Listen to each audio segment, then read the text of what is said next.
Hello students, we will study about the chapter of social studies, that is civics. Chapter number 4, the state government means Rajya Sarkar. So let's start the new chapter. The discussion that took place in the previous chapter concludes that what affects us must be decided by us. However, the 4 students wondered how it was possible. A lesson on government clarified their doubts and increased their desire to know more about the functioning of the state government. In this chapter, the teacher will clear their doubt simultaneously. इसमें पहले वाले chapter के बारे में ही discuss किया जा रहा है कि उससे क्या जो है नतीजा निकला और क्या प्रभाव पड़ा। तो जब डिसाइड किया गया तो हालांकि जो 4 स्टूडेंट्स हैं जो काफ़ी बहुत हैरान थे कि ये सब चीज़ें कैसे पॉसिबल हो पाती हैं, और जो सरकारें हैं वो अपने डाउट्स उनके लिए उन्होंने क्लियर किए थे, जो भी उनके मन में डाउट्स थे, और उनकी इच्छा जो है वो बढ़ती जा रही थी और भी गवर्नमेंट के यानी कि राज्य सरकारों के बारे में जानने के लिए कि वो किस तरीके से काम करती हैं। तो अब जितने भी डाउट्स बचे हैं वो इस चैप्टर में क्लियर किए जाएंगे। So let's start. Teacher, our country is governed at 3 levels: local, state and central. The governments formed in a state are known as state governments. The powers of a state government work only within the boundaries of a state. The states can make laws on the subject which are included in the state list. It includes subjects like police, agriculture, land revenue, fisheries, irrigation, etc. Teacher कहती है कि जो हमारा देश है वो जो उसकी सरकार है वो 3 स्तर पर है, एक तो स्थानीय, राज्य और केंद्रीय।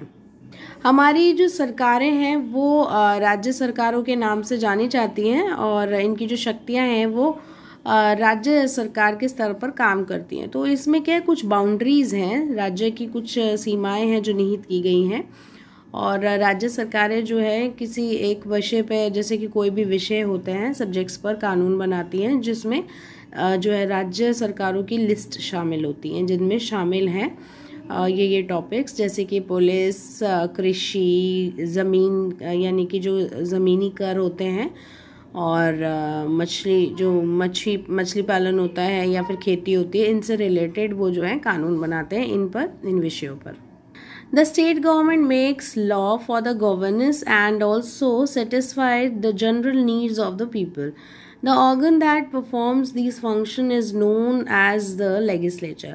जो राज्य सरकारें होती हैं वो कानून बनाती हैं और ज़रूरत जो कॉमन लोग होते हैं उनकी ज़रूरत के हिसाब से कानून बनाती हैं, और फिर वो बनाए गए कानून उन पर लागू किए जाते हैं। The state legislature consists of either 1 and 2 houses. If there is only one house is called unicameral legislature, and house is known as the legislative assembly or the Vidhan Sabha. It is the lower house of the state legislature. There are some states having the second house also. This house is known as the legislative council or Vidhan Parishad. It is the upper house of the state.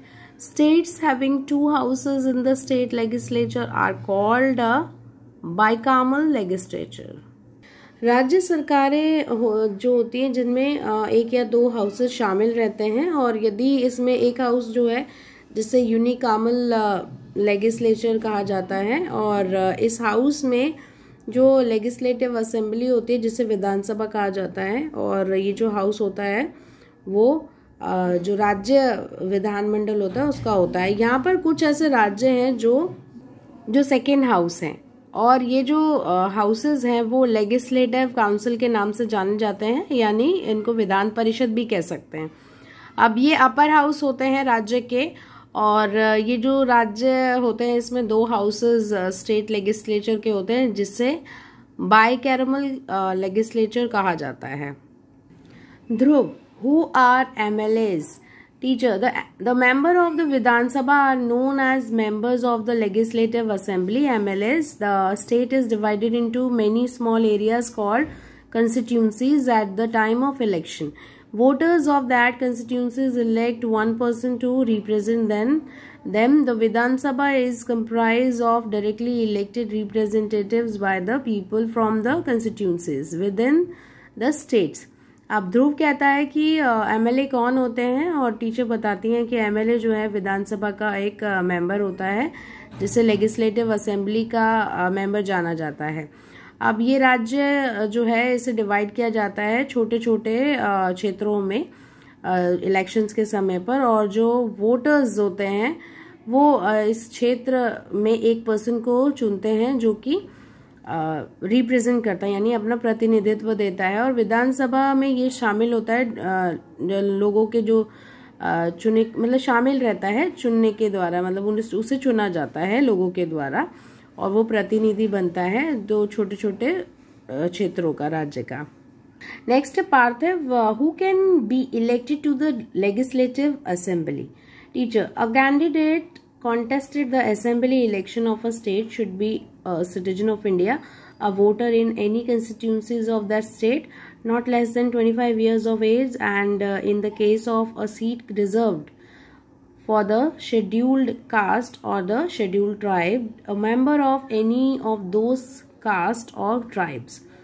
अब यहाँ पर पार्थिव कहता है कि कौन है जिसे चुना जाता है लेजिस्लेटिव असेंबली के लिए। टीचर, वह एक कैंडिडेट होता है जिसे इस असेंबली के लिए चुना जाता है इलेक्शन के जरिए, और उस कैंडिडेट वो एक नागरिक होना चाहिए देश का, और जो उसके पास वोटर कोई भी क्षेत्र का जो राज्य का वोटर होना चाहिए वो, एंड 25 साल से कम की एज नहीं होनी चाहिए उसकी। और किसी भी केस में अगर आप देखेंगे तो वो शेड्यूल कास्ट या शेड्यूल ट्राइब्स के लिए रिजर्व्ड यहाँ पर सीट उसकी होनी चाहिए, तो वो इन ट्राइब्स का मेंबर होना चाहिए। Shivika, teacher please tell us how a bill is passed by the state legislator?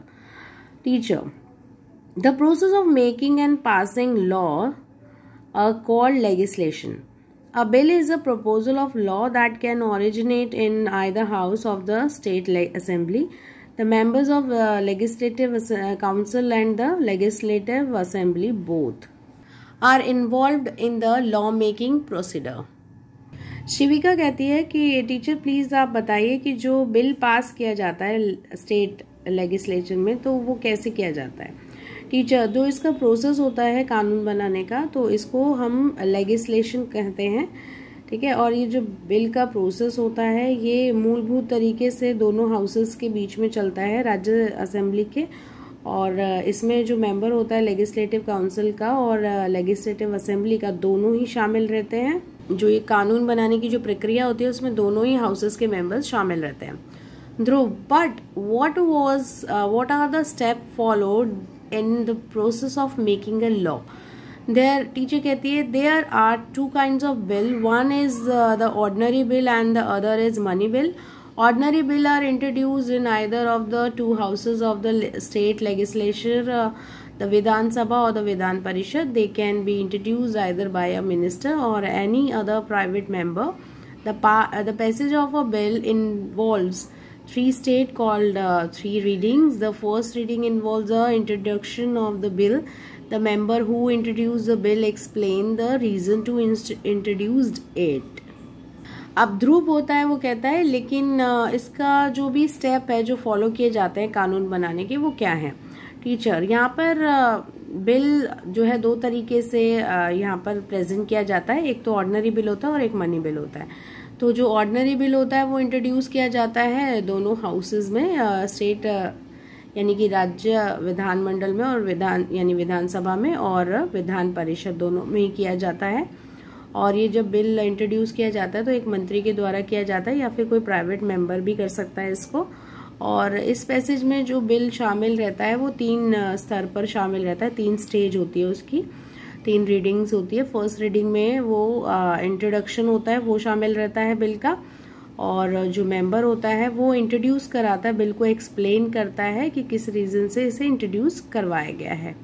And second reading consist of a general discussion on the proposed bill. The House may also refer it to a committee known as the Select Committee. The bill is discussed clause by a clause in the House. This is followed by the third reading of the bill, in which mainly voting on the bill take place. If it is passed, then the Speaker of the Legislative Assembly sign it and send it to the Vidhan Parishad for further procedure. अब यहाँ पर second reading में क्या होता है, इसमें general discussion, सामान्य discussion होता है बिल के बारे में, और फिर इसे एक कमेटी के बारे में, कमेटी के रेफ़र कर दिया जाता है जिसे सेलेक्ट कमेटी बोलते हैं, और उसमें बिल को डिस्कस किया जाता है हर एक पहलू पर दोनों उस हाउस में।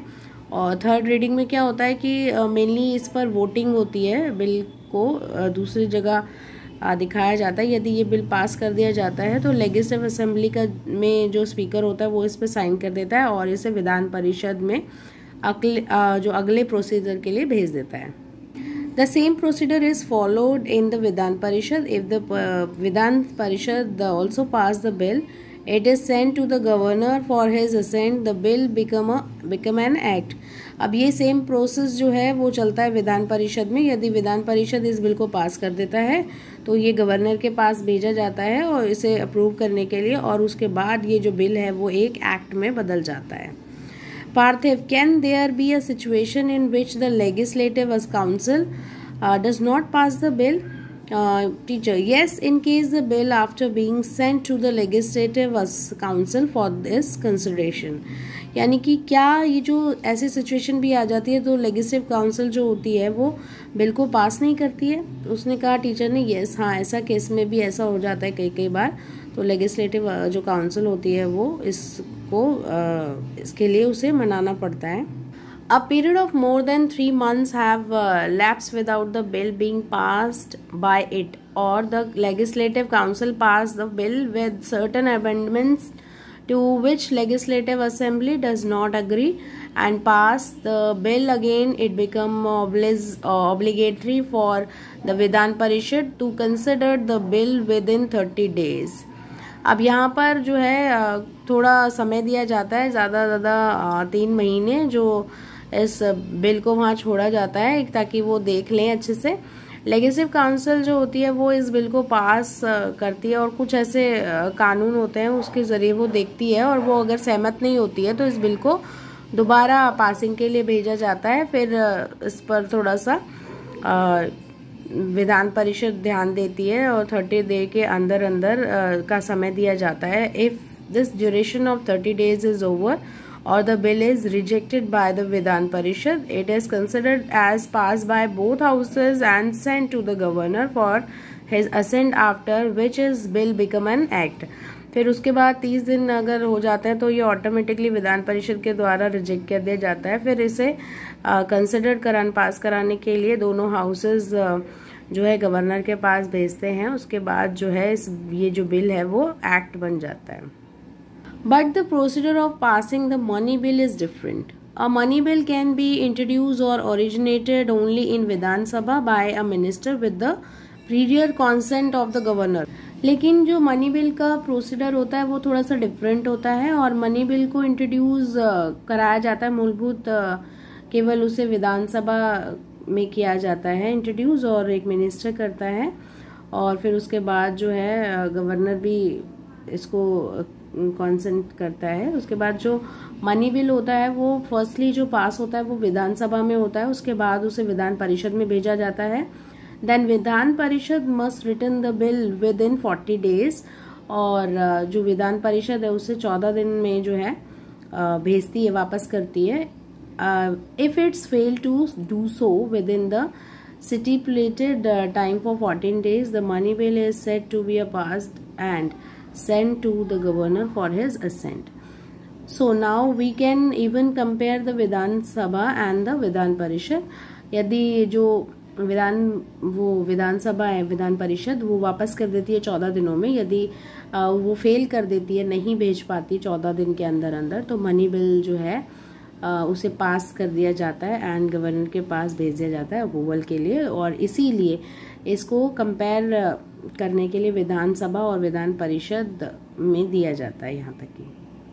Parthiv, yes, for example, the ordinary bill can originate in any house, but the money bill can be introduced only in the Vidhan Sabha or the lower house. Teacher, also the two houses have unequal power. In case of ordinary bill, there is no provision of a joint sitting of the two houses. In case of any differences between them, the Vidhan Parishad can only delay the passage of the bill by 3 months. We also know that the money bill are introduced only in Vidhan Sabha and Vidhan Parishad delay it's only by 14 days.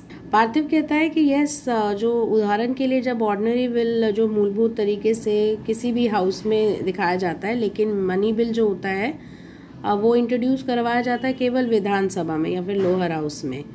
तो teacher कहती है हाँ, ये जो दो houses होते हैं इनके पास बहुत ही अनइक्वल पावर्स होती है, शक्तियाँ होती हैं मनी बिल के लिए, और यहाँ पर कोई प्रोविज़न नहीं होता है जॉइंट सिटिंग का इन दोनों हाउसेस का। अगर कोई केस में ऐसा डिफरेंट दोनों में अंतर आ जाता है तो विधान परिषद केवल उसे इस बिल को केवल 3 महीने के लिए ही जो है डिले कर सकती है। We also know that the money bills, और हम केवल उसके बारे में मनी बिल के बारे में जानते ही हैं, उसे जो है इंट्रोड्यूस कराया जाता है विधानसभा में, और विधान परिषद में केवल वो 14 दिन के लिए इसे डिले कर सकती है, उससे ज़्यादा नहीं। The minister are responsible and accountable to the Vidhan Sabha. The member of the Vidhan Parishad can only ask questions. In addition to this, the member of the Vidhan Parishad do not participate in the election of the President of India. अब यहाँ पर जो minister होता है वो जिम्मेदार होता है विधानसभा की किसी भी चीज़ काउंट करने के लिए, और जो मेंबर होता है वो विधान परिषद से केवल क्वेश्चन पूछ सकता है किसी भी बेसिस पर। यदि वो मेंबर होता है कि विधान परिषद का कोई, वो पार्टिसिपेट नहीं कर सकता राष्ट्रपति के इलेक्शन में। Parthiv, who can be elected to the legislative council? Teacher, to become a member of legislative council a person need to be, यानी कि कौन है जिसे मतलब चुनने के लिए जो काउंसिल मिनिस्टर्स को काउंसिल लेजिस्लेटिव काउंसिल को चुनने के लिए, तो क्या उसमें वो मेंबर में होनी चाहिए क्वालिटीज़? टीचर, कोई भी मेंबर्स लेजिस्लेटिव काउंसिल के लिए चुनने के लिए एक व्यक्ति में ज़रूरत है सिटीजन ऑफ इंडिया, वो नागरिक होना चाहिए देश का, and have his and her name of the voter list of a state, राज्य की वोटर लिस्ट में नाम होना चाहिए। ही और she should not be below 30 years of age, और 30 साल से कम उम्र नहीं होनी चाहिए उसकी। Should be mentally sound and not a bankrupt, वो मेंटली डिस्टर्ब नहीं होना चाहिए और ना ही बैंकरप्ट होना चाहिए। The territorial constituencies have been set up to ensure proportional representation in assembly. State with a large population will have proportionately larger assembly. Uttar Pradesh, the most populous state of India, has 403 members in legislative assembly. अब यहाँ पर जो भी क्षेत्रीय प्रदेश है वहाँ पर वो उसे सेटअप किया गया है और इसमें रिप्रेजेंटेशन दिया गया है इस असेंबली में। स्टेट में बड़ी एक जनसंख्या है राज्य की उसमें, तो उत्तर प्रदेश काफ़ी पॉपुलर स्टेट है और जो उसमें मेंबर्स हैं वो 403 मेंबर्स जो हैं लेजिस्लेटिव असेंबली के हैं। Parthiv, is there any limit for the number of seats in a legislative assembly? Parthiv कहता है कि कोई नंबर्स की लिमिट है लेजिस्लेटिव असेंबली में सीट्स की। Teacher, yes, the constitution has set an upper and lower limit for the number of seats in a legislative assembly. Its total number of members cannot exceed 500 and be less than 60. However, thinly populated states like Goa, Mizoram, Nagaland and Sikkim have a less than 60 members. अब teacher कहती है हाँ, संविधान में जो setup किया गया है अपर और लोअर लिमिट्स नंबर सीट्स के जो लेजिस्लेटिव असेंबली में, तो इसमें टोटल नंबर मेंबर्स जो हैं वो 500 से ज़्यादा नहीं होने चाहिए और 60 से कम नहीं होने चाहिए। हालांकि इसमें काफ़ी राज्य की पॉपुलेशन है जैसे कि गोवा, मिज़ोरम, नागालैंड एंड सिक्किम में जो है कम है 60 मेंबर्स से। Hriday, who leads the state legislative assembly, कौन लीड करता है स्टेट लेजिस्लेटिव असेंबली को? Teacher, the legislative assembly is led by the speaker and deputy speaker who are elected by the MLAs. The speaker conduct the functioning of the legislative assembly. Parth, what is the duration of the assembly? Teacher, the normal term of the legislative assembly is 5 years. Under certain circumstances, however, the governor can dissolve the house before the completion of its term. Hriday, under what circumstances a governor can dissolve the house before the completion of its term? Teacher, during a state of emergency, its term can be extended beyond 5 years or it may be dissolved earlier. The assembly can be dissolved if a motion of no confidence is passed against the government. Teacher, the legislative assembly जो होती है उसका जो है नेतृत्व speaker and deputy speaker करते हैं, जो कि MLA के द्वारा चुने जाते हैं, और स्पीकर जो है वो फंक्शनिंग को कंडक्ट करता है लेजिस्लेटिव असेंबली की. पार्थिव, जो इस असेंबली का ड्यूरेशन टाइम क्या रहता है? तो टीचर, नॉर्मल टर्म जो होती है लेजिस्लेटिव असेंबली की वो 5 साल की होती है, और इसमें जो गवर्नर है वो इस हाउस को डिसॉल्व करता है. उससे पहले जो भी हाउस सेटअप होता है तो उससे पहले वो ही सारे जो केसेस है वो डिसॉल्व करता है. हृदय, अब इस सर्कमस्टेंस में जो गवर्नर होता है वो इस कंप्लीशन की जो भी टर्म्स होती है उससे पहले ही वो डिसॉल्व करता है. टीचर, हाँ, जो भी इमरजेंसी की जो भी स्टेट के दौरान में इस जो टर्म को बढ़ाकर जो है 5 साल किया गया है, और पहले से ही इसे कर दिया गया था. तो ये जो असेंबली है वो हम इसको मोशंस में डिसॉल्व को कोई कॉन्फिडेंस नहीं होता है उस गवर्नमेंट को पास करने के अगेंस्ट में. अब जैसे कोई असेंबली होती है उसे भंग किया जाता है तो उसमें क्या है, कोई भी कॉन्फिडेंस नहीं होता है, कोई भी जैसे पास किया जाता है गवर्नमेंट के अगेंस्ट, सरकार के अगेंस्ट जो भी काम किया जाता है. तो हृदय, but what does dissolution means? Teacher, to dissolve the house means that assembly is no more in existence. Fresh election are held in the state. This is because people have lost faith in the government. यानी कि but लेकिन dissolution का mean क्या होता है? तो teacher कहती है कि दोनों हाउस को मतलब भंग कर दिया जाता है तो फिर असेंबली में उसके कोई मायने नहीं रहते हैं और कोई अस्तित्व नहीं रहता है. दोबारा से फ्रेश इलेक्शन करवाए जाते हैं राज्य में, और क्योंकि जो लोग हैं वो सरकार जो है लोगों का भरोसा खो देती है, तो ऐसी स्थिति में तब करवाए जाते हैं फ्रेश इलेक्शंस.